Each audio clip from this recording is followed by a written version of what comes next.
Welcome back to My Life on a GLP-1, where we discuss the random, wild, and wonderful experiences taking these medications. I'm your host, Scott Johnson. And I'm Sarah. Scott, today we're tackling a topic that gets a ton of buzz, and sometimes a little bit of panic. We are. It's something I have firsthand experience with. It happened about 10 months into my journey. I'd lost around 70 pounds, and I had this moment in a bathroom mirror under the absolute worst fluorescent lighting imaginable. Oh no, not fluorescent lights. Nothing good ever happens under fluorescent lights. Nothing. And I just stared at myself and thought, who is this tired-looking man, and what has he done with my face? Oh wow.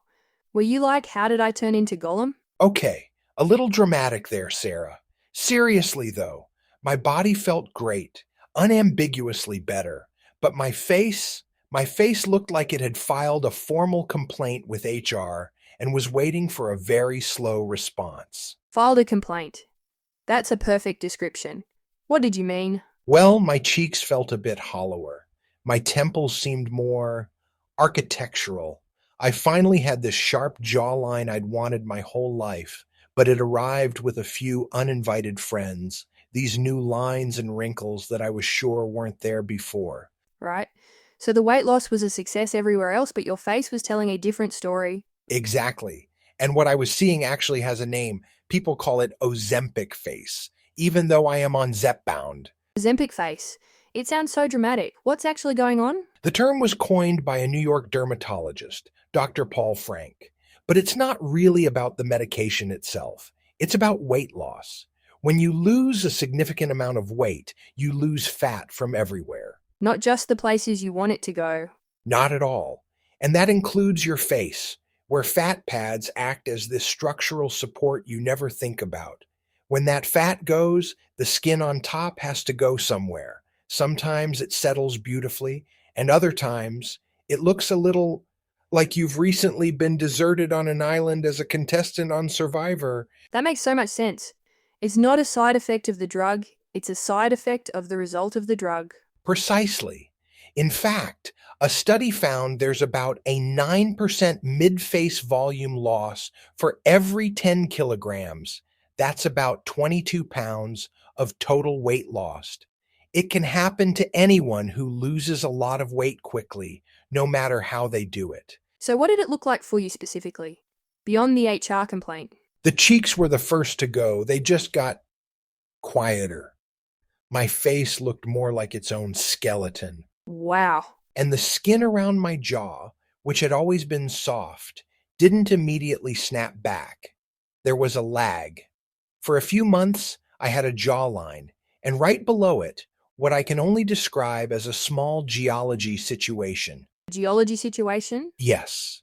And the weirdest part was looking tired when I actually had more energy than ever.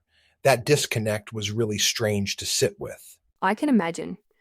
Because you're feeling proud of this incredible health achievement, but then you look in the mirror and feel conflicted. Completely. I'd worked so hard. My blood pressure was down. My knees had stopped complaining. By every clinical metric, it was a massive success. But I felt bothered. I spent a few weeks being quietly irritated and Googling things at midnight that no one should ever Google. We've all been there. It can be a dark path to go down. Finally, I talked to my dermatologist, which I should have done way earlier. She was so matter of fact. She said, "This is common, it's manageable, and it's not permanent in the way you're thinking." That must have been a huge relief. It was everything. Okay, so let's get into the manageable part. For our listeners who might be experiencing this, what actually helps? Number one, and this is the most important, protein. Way more than you think, consistently. Why protein specifically? Because when you're in a big calorie deficit, your body needs fuel, and it will start breaking down muscle and collagen if it doesn't get enough protein.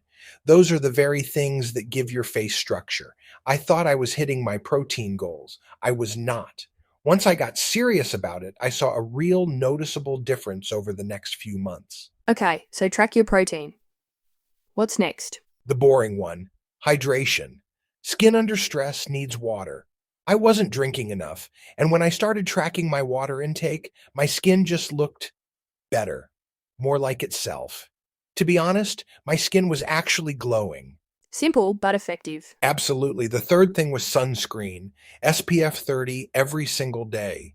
When your face has less volume, sun damage is way more apparent. That's a great point. And what about exercise? Resistance training. You can't spot train your face, but lifting weights helps preserve lean mass all over your body, and that shows up in your face over time.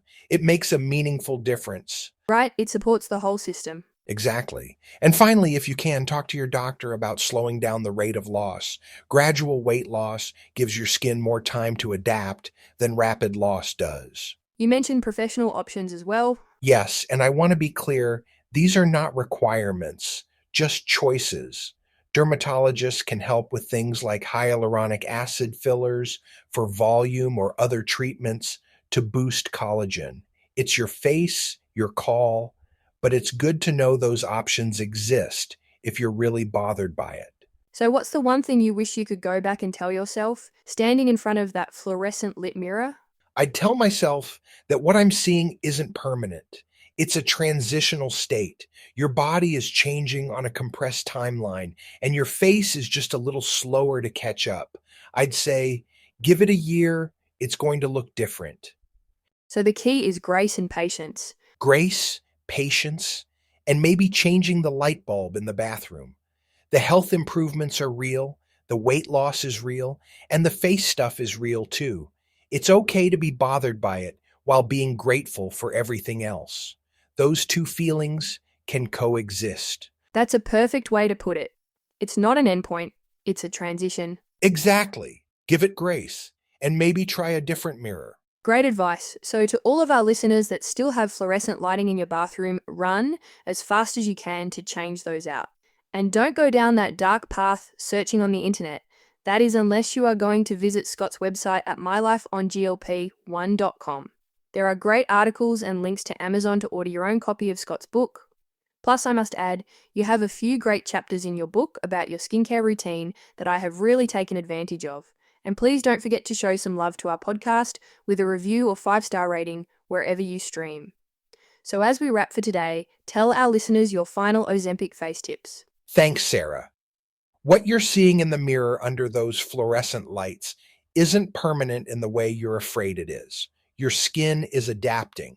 It takes longer than the weight loss does, and it doesn't follow the same timeline, and that lag is real and confusing.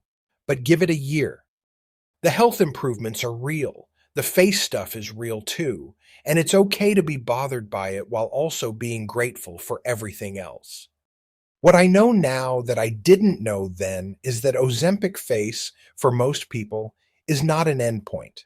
It's a transitional state.